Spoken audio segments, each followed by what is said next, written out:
Bajaj is here to present a presentation on the topic history of cloud computing. So cloud computing is rooted in our system from several decades. That is starting from the concept of time sharing, that is done on very expensive super frames. From now to on our smartphones, that is very advanced. That helps in networking, virtualization, and that also helps us to communicate better, and it also helpful in today's widespread commercial cloud platform.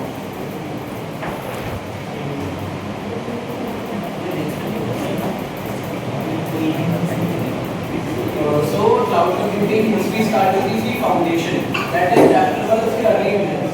इसमें main जो cloud computing start हुई थी 1950 to 1960, that is time sharing.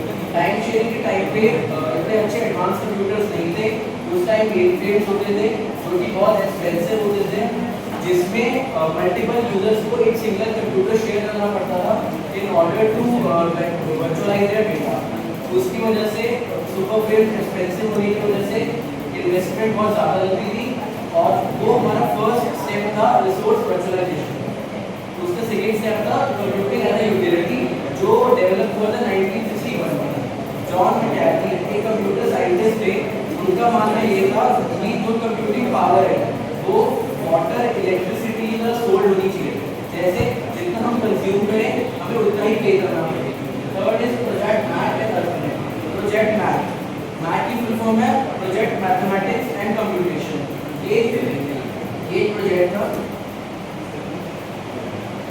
ये project था जो DARPA एक agency है जो बेसिकली यूएस बेस्ड है. इनका मेन ऑब्जेक्टिव यही था कि उस टाइम अपनी कंप्यूटिंग सर्विसेज को रिलीज करें, जैसे हम उसको इंटरनेट के ऊपर सेल कर सकते हैं, जिससे हमारी स्केलेबिलिटी हो और डिमांड ज़्यादा हो.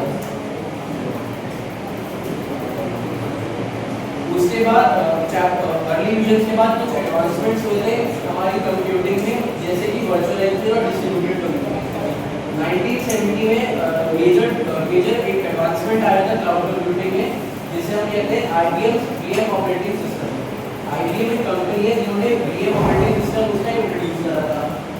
उनका मानना ये था कि एक सिंगल मेनफ्रेम पे साइमल्टेनियसली हम मल्टीपल ऑपरेटिंग सिस्टम रन कर सकते हैं, जिससे रिसोर्स वर्चुअलाइजेशन ज़्यादा हेल्प होगी, इन्वेस्टमेंट भी कम लगेगी, और ज़्यादा ऑपरेटिंग सिस्टम रन होंगे तो पावर एफिशिएंसी भी होगी.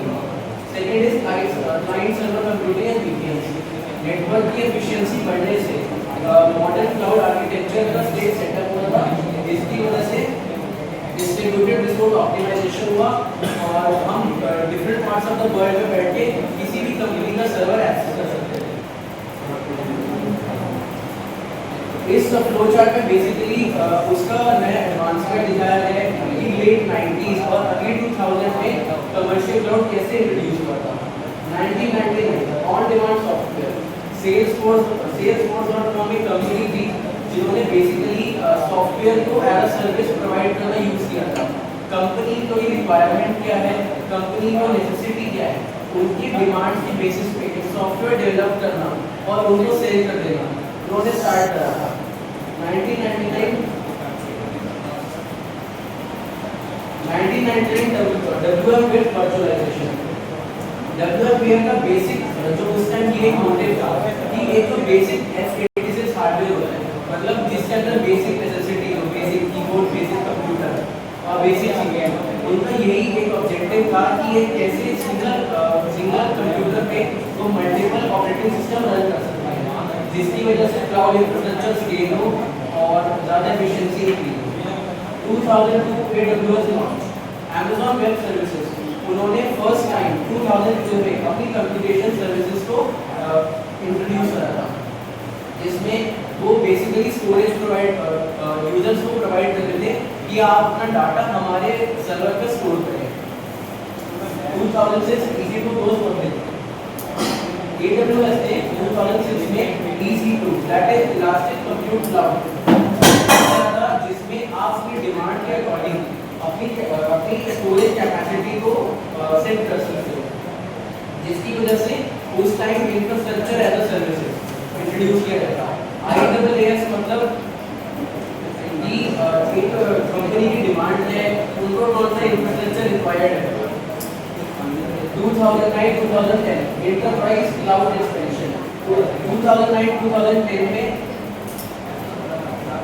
Different companies such as Google cloud, Microsoft Azure ने मार्केट एंटर करा और अपनी ऐसी सर्विसेज को एंटर करा जिसकी वजह से आज हम ज़्यादा डिमांड में कंप्यूटिंग यूज़ की जाती है। ऑल्सो इसकी वजह से IT सेक्टर में क्लाउड कंप्यूटिंग का रोल बहुत ज़्यादा इंक्रीज हो गया है। Second is modern era, that is 2010 to present. इसमें बेसिकली ओपन सोर्स और हाइब्रिड सॉल्यूशंस बहुत सारे आ रहे हैं क्लाउड कंप्यूटिंग के लिए। For example open source cloud project like NASA OpenStack towards providing open source software for building private and hybrid clouds. NASA OpenStack basically एक प्रोजेक्ट था जिसमें NASA को सिर्फ अपने प्राइवेट यूज के लिए एक इंफ्रास्ट्रक्चर एक क्लाउड की यूज की कि जो डाटा उनके सर्वर पे अपलोडेड है वो उनकी लिमिटेड साइंटिस्ट के लिमिटेड यूजर की एक्सेस कर पाए और इसलिए उन्होंने प्राइवेट क्लाउड्स का इन्वेंशन करा। और हाइब्रिड मतलब कि जो लिमिटेड यूजर्स ही उस क्लाउड को एक्सेस कर सकते हैं जिनको परमिशन दी हुई होता है। हाइब्रिड क्लाउड अडॉप्शन, एंटरप्राइजेस ने हाइब्रिड क्लाउड मॉडल इसलिए अडॉप्ट किए क्योंकि वो उनके स्केलेबिलिटी, डिमांड, एजिलिटी और कंट्रोल के हिसाब से सेट करता है।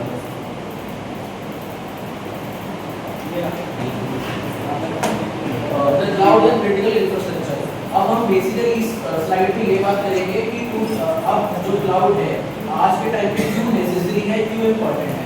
ओपन सोर्स क्लाउड, बेसिकली आज के टाइम पे cloud computing is very necessary because आज के टाइम पे डेटा थ्रेट बहुत ज़्यादा होता है, इसलिए हाइब्रिड हो प्राइवेट हो क्लाउड इसलिए यूज किया जाता है कि हमारा डाटा सेफ रहे और पर्टिकुलर यूजर तक ही पहुंचे।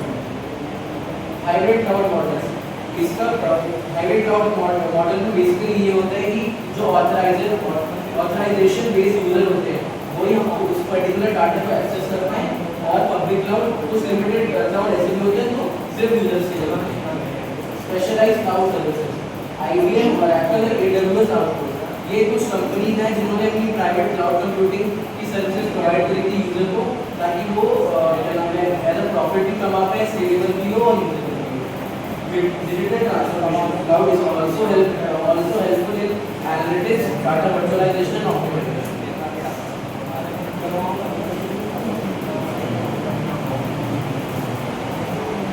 Through this diagram, we basically shows how cloud computing impact our users, revolutionizing business and technology. There are basically 4 points in this slide. Cost efficiency.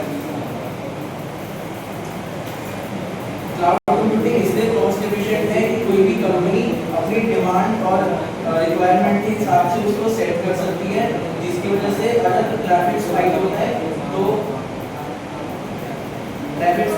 तो वो अपनी नेसेसिटी के हिसाब से उसको सेट करता है। आउटकम्स बेसिकली इसलिए हेल्पफुल है ताकि हम अपने डाटा को वर्चुअलाइजेशन में हेल्प कर सकें, एनालिटिक्स निकाल सकें। Scalability also